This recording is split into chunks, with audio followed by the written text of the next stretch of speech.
2 character-focused Marvel beat-em-up games that came out before the Marvel Cinematic Universe blew up and became a big thing. Games from another time. Games you literally can't buy from digital storefronts anymore. Games that I wish were just a little bit more fun in 2024. Welcome to completions number 92 and 93 of the Potato Backlog Project. After you watch this video, make sure you check out the video I made on Marvel Ultimate Alliance 3, a game made after the MCU blew up, and stick around to the end of the video for the only rating that matters in the multiverse, the Tater Raider, and let's talk about Marvel Ultimate Alliance 1 and 2.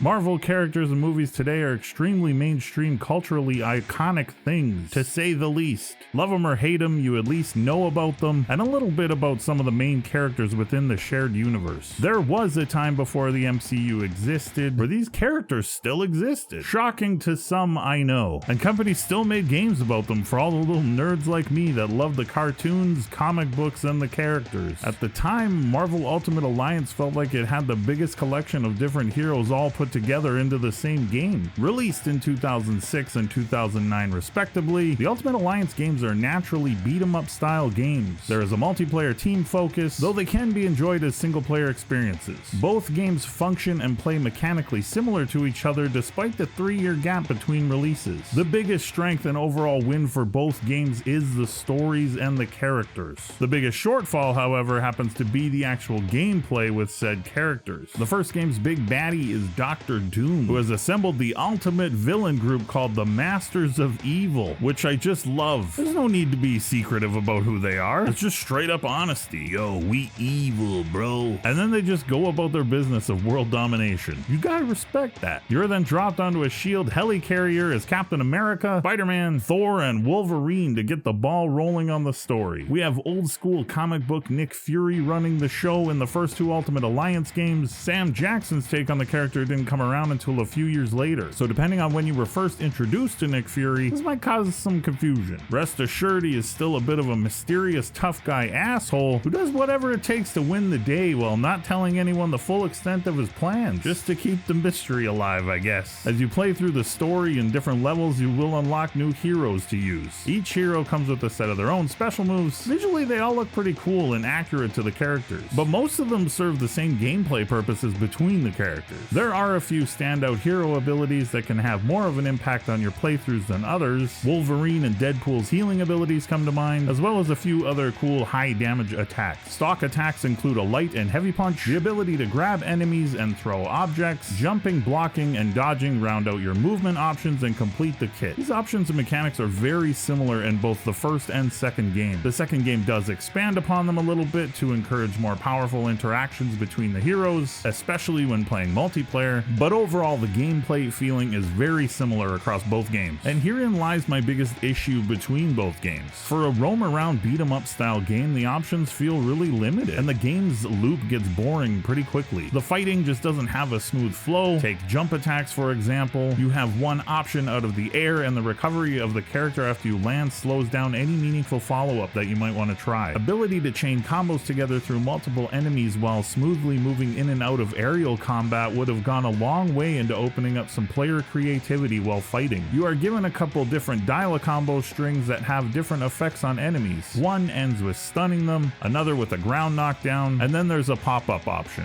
Finding out which enemies can be stunned, which can be knocked down, and working through them from most to least threatening ends up being the most effective strategy for fighting the bad guys in almost all situations. This can be a fun time in short spurts with friends. The single player gets old pretty fast. I did play a large portion of this game with my son. The times we were playing together were much more fun than when I was running the game solo. We teamed up as Wolverine and Deadpool for a large portion of the game, and it actually ended up being a pretty fun experience as a couch co-op game. With tons of secrets and a couple splits in the story path, these games are meant to be played through multiple times. Now, this ends up hurting the first game the most because of how long the playthrough is. You're looking at 12 to 15 hours to finish, with enemy variety type hurting the fun of this playthrough time more than anything. The overall length really makes it start to feel like it doesn't matter which heroes you're using, because the fights and outcomes all feel the same regardless. Ultimate Alliance 2 goes a long way to correct a good chunk of the issues that I had with the first game. The story is about 6 hours long, so it's much easier to get excited about multiple playthroughs with other characters. The controls are much tighter, the graphics are way better, and they tried to put more emphasis on the team-up aspects of the gameplay. Although you can see there was an effort to improve upon everything from the first game, combos and fighting depth mechanics still fell short for me in number 2. I don't know what it is about the flow of these games. Maybe it's because once you play something like Streets of Rage 4, every other beat-em-up game gets compared to that in my head. Just knowing what could be in regards to the flow and feel of everything, it just feels like these games didn't quite hit their potential in regards to the fighting mechanics. And this ends up being a bit of a problem for a game focused on fighting and beating up bad guys.